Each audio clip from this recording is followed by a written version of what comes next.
Jean-Luc Reichmann a embrassé Natacha Saint-Pierre devant sa femme.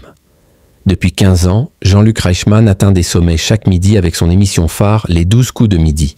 Mais ce 1er mai, c'est dans la 12e saison de Léo Mattei, Brigade, des mineurs qu'on le retrouve aux côtés de Natacha Saint-Pierre. Et la chanteuse ne fait pas que de la figuration. Les deux complices se sont même embrassés lors du tournage. Jean-Luc Reichmann a embrassé Natacha Saint-Pierre.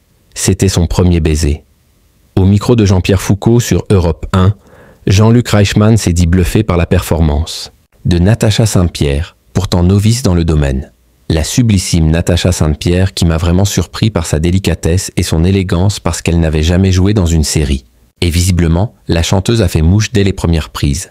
Elle joue super bien, c'est l'école un petit peu québécoise, américaine. Ils savent tout faire. Une complicité naturelle qui n'a pas manqué de sauter aux yeux de l'équipe, et qui risque bien d'en faire fondre plus d'un.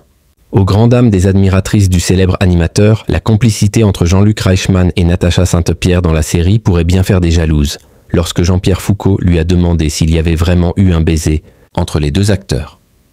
Jean-Luc Reichmann a répondu par l'affirmative.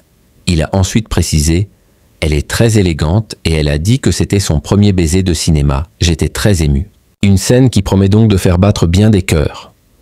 Jean-Luc Reichmann. Sa femme jalouse de son baiser avec Natacha Saint-Pierre. C'est elle qui a filmé. Jean-Luc Reichmann a donc embrassé Natacha Saint-Pierre devant Nathalie Lecoultre, sa compagne depuis plus de 20 ans et réalisatrice de Léo Mattei. C'est Nathalie qui a filmé donc on ne risque rien, a précisé l'animateur, sous-entendant ainsi qu'elle n'était guère jalouse de ce baiser à l'écran.